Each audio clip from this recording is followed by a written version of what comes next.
Ao analisar a história da monarquia portuguesa, é possível ver que entre os vários monarcas se destaca uma rainha em especial. Dona Maria I é referida muitas vezes pelo injusto título de a Louca. Mas o que pouco se sabe é a série de eventos trágicos ocorridos em sua vida que colaboraram para que ela ficasse incapaz de reinar em Portugal.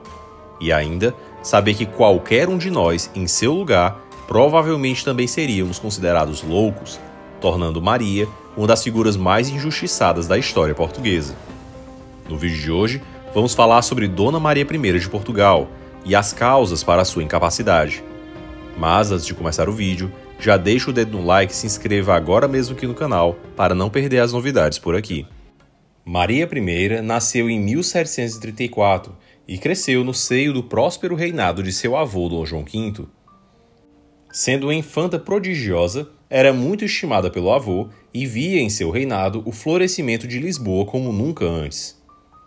Muito apegada à religiosa avó austríaca, a jovem mostrava-se uma criança feliz, bem instruída e educada pelos padres jesuítas. Com Lisboa tendo um grande afluxo de ouro e diamantes do Brasil, Maria via as suntuosas obras de seu avô e a grande prosperidade de Portugal naquele momento. Mas esse período de glória e feliz inocência ficaria para trás ao atingir a maturidade. Ainda bem jovem, aos 21 anos, foi testemunha do terrível terremoto de Lisboa, no dia de Todos os Santos de 1755. Um terremoto de magnitude 9 na escala Richter varreu a capital lusitana, com grande parte dos edifícios, incluindo o Palácio Real, obras de arte e prédios centenários indo abaixo.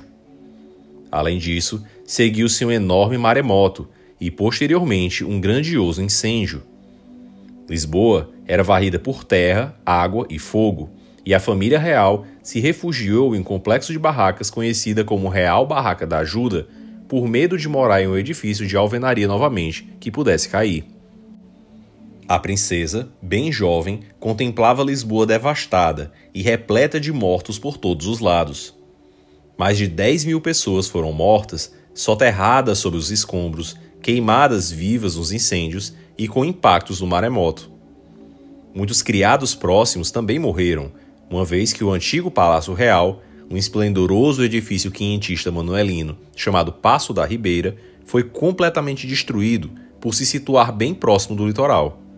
E o cheiro horrível dos cadáveres espalhados infestavam as ruas de Lisboa. Como era uma pessoa muito caridosa pela influência da avó, Maria distribuía com frequência esmolas aos pobres e via de perto o sofrimento das pessoas em Lisboa. E, não bastasse esse terrível acontecimento, a princesa via o seu amado pai, o rei, cada vez mais envolvido com infidelidades conjugais públicas e com os ideais defendidos pelo ministro Sebastião José de Carvalho e Melo. O ministro exercia um amplo controle sobre o rei e levou a cabo um julgamento terrível que chocou Portugal, o processo dos Távoras, o que já falamos nesse vídeo aqui no canal.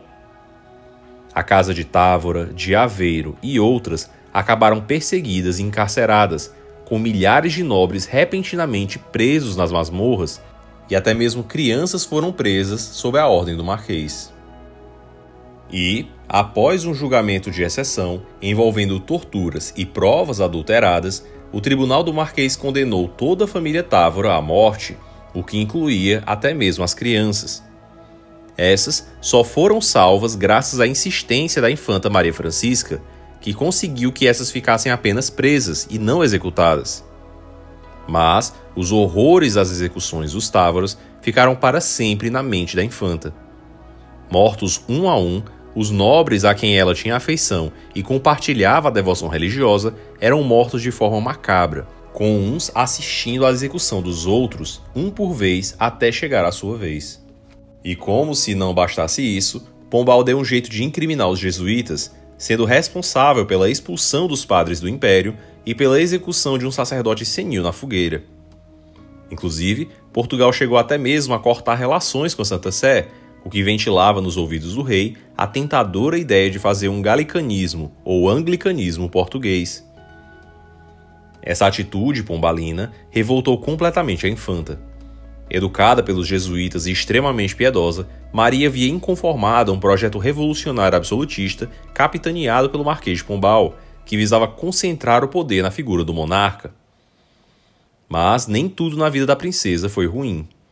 Maria casou-se com seu próprio tio, Pedro III, e Pedro compartilhava com a sobrinha muito de sua personalidade, sendo também contra boa parte das políticas do irmão. O casal era muito feliz, com Maria tendo uma grande afeição pelo esposo. Com ele, teve 6 filhos. No entanto, para o rei Dom José, Maria ser a herdeira do trono era um risco para suas políticas absolutistas. Assim, o rei, visando justamente assegurar a manutenção de suas políticas, decidiu ordenar que o infante José, seu neto, fosse criado sob a tutela do Marquês de Pombal, justamente para ser um continuador futuro de suas políticas.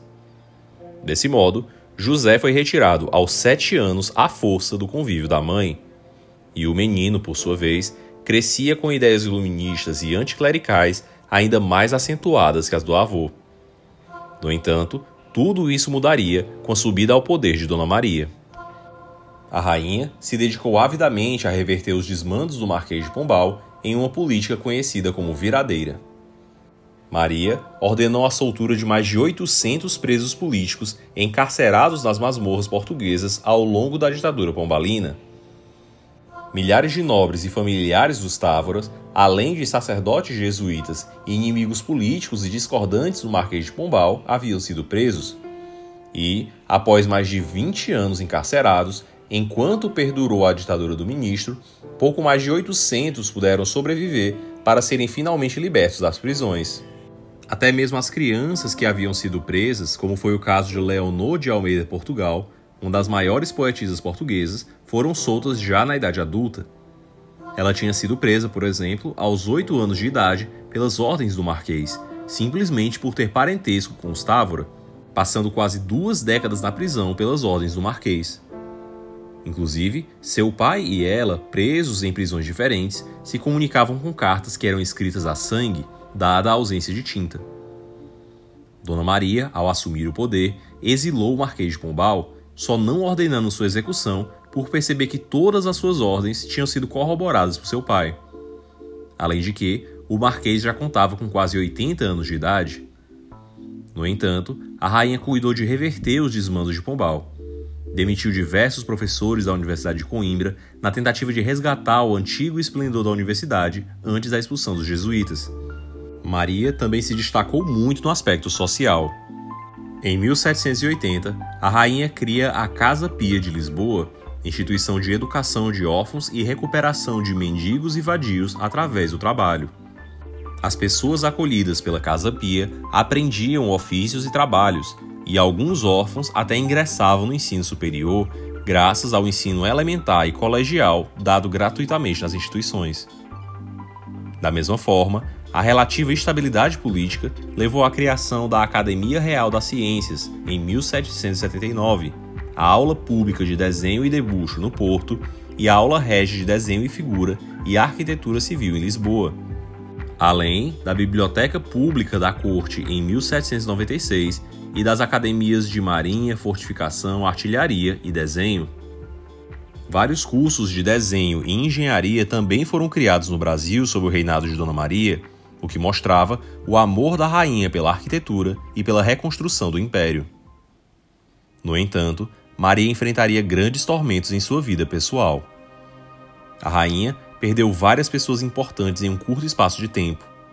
Maria perdeu 2 filhas, uma com 2 anos de idade e outra com 1 mês, em 1776 e 1777. Perdeu também o esposo no ano de 1786 e 2 anos depois foi a vez do seu filho e primogênito José. Após contrair varíola, foi oferecido a José a imunização por meio de um projeto de vacina, algo completamente novo na época e bem rudimentar, desenvolvido pelo cientista inglês Edward Jenner, o que foi recusado pela rainha. Desse modo, a rainha vê o seu filho primogênito morrer sob os seus olhos, e ainda com o peso de ter influenciado a decisão sobre o tratamento. Maria amava muito seu primogênito. ela tinha feito uma promessa com o marido de erguer um belíssimo templo, a Basílica da Estrela, caso tivesse um herdeiro do sexo masculino, justamente para que ele não sofresse toda a desconfiança que ela sofreu por ser mulher. Assim, ao ser presenteada com um filho varão, ergueu um belíssimo templo em agradecimento. Mas o que ela via agora era o seu filho morrer sob os seus olhos por influência de uma decisão sua. E, para piorar, no mesmo ano morreu na Espanha a sua amada filha Mariana Vitória. E, como se não bastasse isso, seu genro e também o seu neto Carlos também foram vítimas de varíola. E, para piorar, até mesmo seu confessor Inácio de São Caetano morreu no mesmo ano de uma trombose inesperada. Isso tudo abalou profundamente a rainha. Maria via os sequenciais infortúnios que se acometiam sobre ela como um castigo divino, ou pior, como decorrência do pecado. E como se não bastasse os horrores que ocorriam em sua família, notícias horríveis também chegavam de fora. Em 1792, chegou na corte portuguesa a notícia dos bárbaros feitos da Revolução Francesa. Acolhendo muitos nobres franceses fugitivos em Portugal, Maria ouvia pasma os relatos bárbaros dos feitos na França, além da triste notícia da iminente execução do rei francês. Esse feito despertava em Maria um terrível temor. Os revoltosos substituíam todos os símbolos cristãos por símbolos revolucionários, depredavam templos, matavam religiosos e tocavam terror no país em um evento sem precedentes. E isso tudo reforçou na rainha a suposta loucura. E aqui vão os principais traços da estranha doença que acometeu a rainha: tristeza constante, profunda e incapacitante, perda de autoconfiança, sentimento de vazio, irritabilidade, distúrbios do sono, fadiga, isolamento e, o mais importante, sentimento de culpa e inutilidade. Se esses sintomas de loucura parecem comuns hoje em dia, é porque, de fato, modernamente, a loucura de Maria pode ser classificada hoje como uma profunda depressão. Mas, diferente dos tempos atuais, em que uma pessoa com problemas vai ao psicólogo ou ao psiquiatra, a medicina da época não era tão avançada. A rainha foi entregue nas mãos do Dr. Willis, um médico prático que curou o rei Jorge III e que tratou a rainha com isolamento total da família, laxantes, banhos gelados e até mesmo camisa de força, com tratamentos violentíssimos, sob a desculpa de que só assim ela melhoraria. Essa realidade infernal contribuiu para que Dona Maria se perdesse em devaneios, discurso de dor, desespero que imploravam pela salvação de sua alma. A rainha, com o tratamento, piorou. Tinha visões de que seu pai ardia no fogo do inferno pelos horrores que ele fez em vida e rezava insistentemente. A rainha, já aos 55 anos, tinha lapsos de ótima saúde mental e lapsos da terrível doença e se mostrava incapaz de governar. Assim, assume a regência seu filho João. E o jovem não teria menos desafios. Corajosamente, frente à iminente invasão napoleônica, João leva sua mãe, sua família, os nobres e até mesmo a sua biblioteca inteira ao Brasil, onde lá se criaria o Reino Unido de Portugal, Brasil e Algarves, que teria Maria como sua primeira rainha. Maria morreria no Brasil no ano de 1816. Teve uma vida privada irrepreensível e santa e sofreu um dos períodos mais difíceis da história de Portugal. Maria presenciou um terremoto, maremoto e um incêndio, a ocorrência de inúmeras mortes em Lisboa, seu pai brigando com a igreja até a morte, o que a dava a certeza de sua ida ao inferno, morte de vários filhos e do marido, e viu de perto os horrores da Revolução Francesa por meio dos exilados, e precisou até mesmo fugir ao Brasil sob pena de acabar presa pelas tropas napoleônicas. Maria não era louca, era apenas uma mulher de seu tempo. Por muito menos de tudo que ela viveu, pessoas hoje em dia são acometidas pela depressão. E, se não bastasse tudo que ela passou, entrou ainda para a historiografia brasileira com o injusto título de A Louca. Curiosamente, a mesma sociedade que busca fazer campanhas de acolhimento a pessoas depressivas e favorece mulheres empoderadas, trata com desdém e desprezo uma das maiores mulheres da história de Portugal, que suportou sozinha dores e desafios que poucas pessoas conseguiriam em seu lugar. Maria atravessou as incertezas, o oceano e a história como a maior rainha da história de Portugal, e merece mais que ninguém ser lembrada como tal. E você, conhecia as causas da enfermidade de Dona Maria I? O que achou de sua história? Então já deixa o seu comentário aqui no vídeo, deixa o dedo no like e compartilhe esse vídeo com seus amigos para fortalecer o nosso trabalho. E se inscreva agora mesmo aqui no canal para não perder as novidades por aqui.